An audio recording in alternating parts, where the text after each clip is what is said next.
guys, it's Meg here again with another video and a cup of tea, obviously. And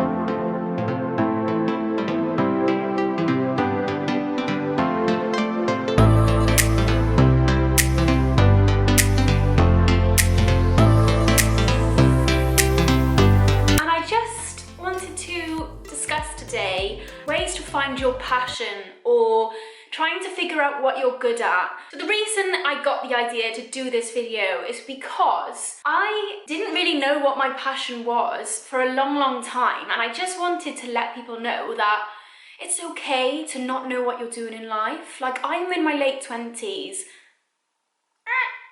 and I still don't really know what I'm doing yet. And like, if you looked at me, you'd think I was doing well, but financially I'm not. So finding your passion, I'm specifically talking about your job, basically. Finding something you're passionate about that you can get paid to do. And I just wanted to sort of let you know that, you know, maybe you're in school ready to go to uni and you don't want to go to uni, or you're in college and you want to drop out, or maybe you do want to go through the whole university thing, but you just don't know quite what you want to do yet. So I just wanted to come on here. I'm not educated in giving life coaching or anything, but I just wanted to share my experience and a few tips that I think you could take on board to try and help you find what you're passionate about. And I wanted to share my experience because so far my life seems like it's been a little bit of a mess, but I think I'm slowly getting into what I'm truly passionate about, and it's taken a long time. So I just want you to feel like it's okay if you're stuck in a rut and you don't know what you're doing. So, I just love tea. Me, for example, when I was going through school, I loved media and I loved drama and I loved acting, and I was obviously more creative than I was practical. Now, when it got to applying for uni, I was going to go to uni and do drama and media, and then somebody got in my head and said, like, what are you going to do with those degrees once you graduate? And I was like, yeah, true, I really want to be really rich, so maybe I should do a different degree. And then I ended up doing business management. I went through clearing and I ended up doing business management. Now, I did business management and then I followed society, did business management degree, then I went and got a job, graduate job, then I was on decent money, then I didn't want to leave, then I got a new job. I had like loads of jobs. Just to let you know, I went from car rental to fashion to steelworks to overhead line industry to insurance, and then to a social media agency, to working for myself. So there's a massive variety there of things that I did, and I just want to let you know that that's okay. For so long I was beating myself up about job hopping and, oh, my CV looks terrible, I'm never going to get anywhere in life, life's going to be rubbish for me. Even though I was on a decent salary, that wasn't fulfilling for me at all. It was like either not enough money or I hated the job. So yeah, whatever my situation, like, I'm sure there's a lot of other people in the same situation as me, and I just want you to know this so that if you're sat there and you're applying for college or you're applying for uni and you don't know what you want to do, that's fine. Chances are you go to uni, you come out of uni, because it's 3 years. Like, what are the chances that you want to do the same thing for 3 years? And because I was in a university degree I didn't like doing, and I wasn't interested in, I never did like the extracurricular stuff that helped you decide where you wanted to shape your career. So like, if I was doing acting, then I might have done TV work, I might have done theatre work, like on the side, and I might have discovered my path a little bit quicker. But because I didn't do anything in uni other than just go to uni and get drunk, I never really knew. Like, I didn't come out of uni and go, oh yeah, I want to be a buyer, oh yeah, I want to work in marketing. In fact, I hated marketing in uni. I really didn't like it.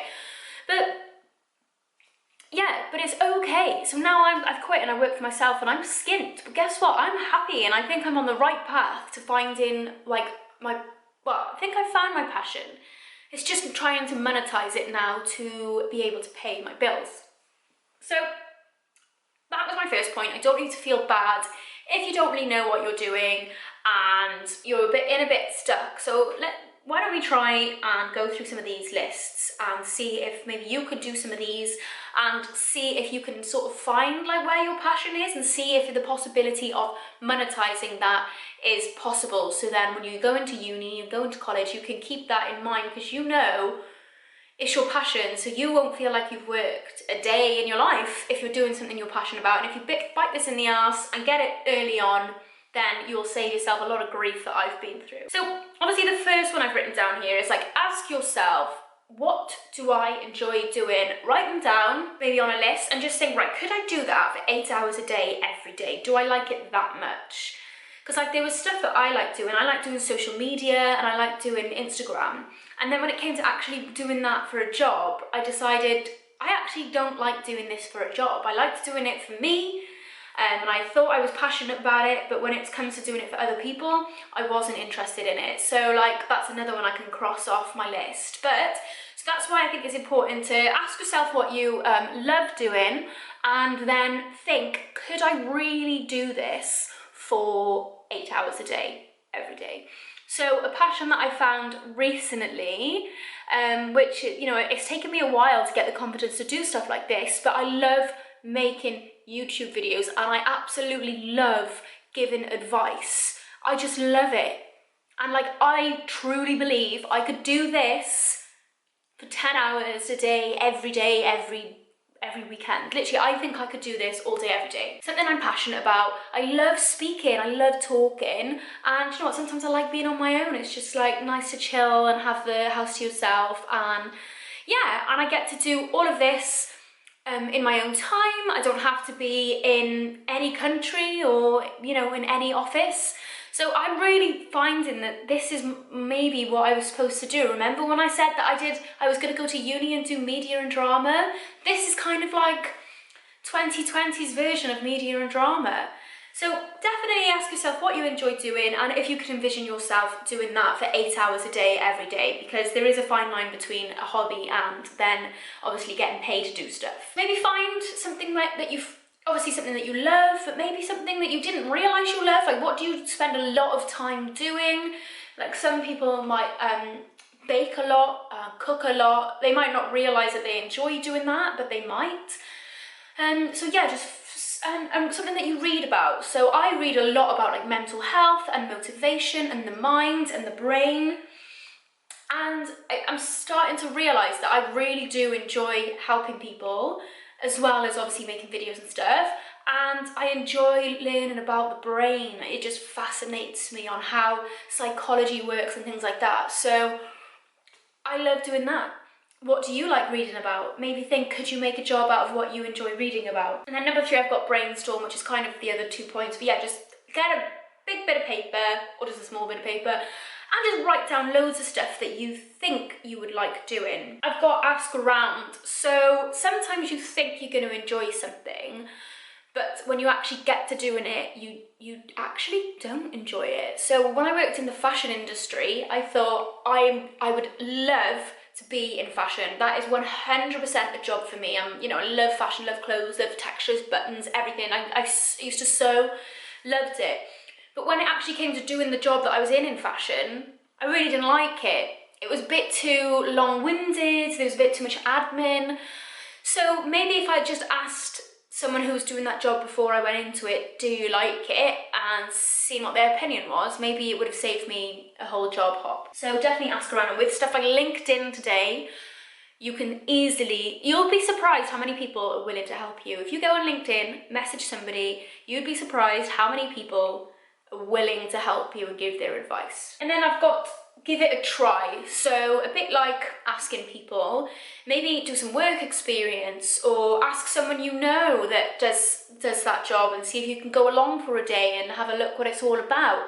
For example, a lot of people want to get into TV and film, and then when they actually go and work every single day from 7 o'clock till 8 o'clock at night, they realise, actually, I'm not as passionate about TV as much as I thought. If only I'd known it was 11 to 12 hour days, maybe I wouldn't have gone down this avenue, for example. But then others might absolutely love that. So, you know, maybe you go, yeah, I'm happy, I'd love to do that all day, every day, and that's that.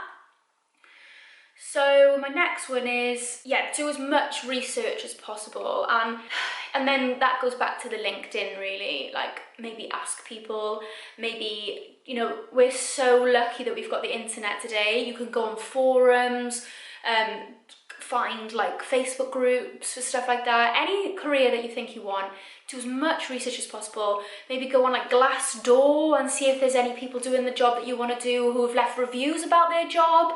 And just really, really grind it down and do a lot of research. And I would try and do this as early on as possible. Not that it's wrong doing it at my age, but I could have saved myself a couple of years of grief, giving myself a hard time for not knowing what I'm doing. If I just sort of maybe sat down and done some work experience, traded time for experience, instead of just gone out and get pissed, because that's what I used to do when I was in uni.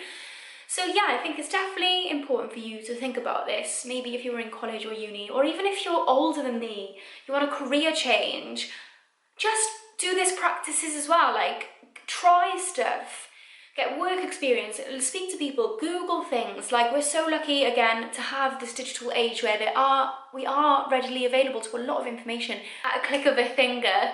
And then again, if you do feel like there is something that you are really passionate about and you think that you could make a living out of this hobby or passion, then the next one would be to practice, practice, practice. So for example, I'm at the beginning of this YouTube experience, and I'll be really honest with you, I am rubbish at editing. But hopefully in a year's time, by the time I've done this 3 times a week for the next year, I will be good. And then I can think, am I really good at this, or do I suck? And then you can think of things like, okay, say in a year's time, I'm no good at editing still, but I really am passionate about creating videos and stuff, then I could outsource my video editing. And then continue to create content, and maybe just see if I can afford to give the bits that I don't enjoy or the things that I'm not good at out to somebody else. That is doable. So maybe you want to be an Instagram influencer, but you don't like the editing of the photos, or you don't like taking the photos, and you could outsource to a photographer who is better at it. And yeah, and just tweak and chop and change. So it's okay to change your mind. If you get into a new career and you decide it's not for you and you've only been there 6 months, that's okay. I think that's what we've got to drill into our minds. It's okay not to know what you're doing.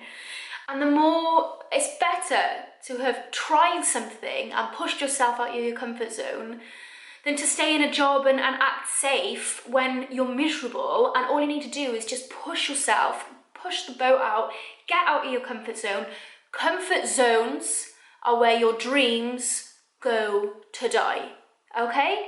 Comfort zones are where your dreams go to die. So if you push yourself out of your comfort zone, you will get the life that you want. Even if that does take 6 or 7 jobs like I've had, you will find it. It is coming to you. You've just got to put the work in.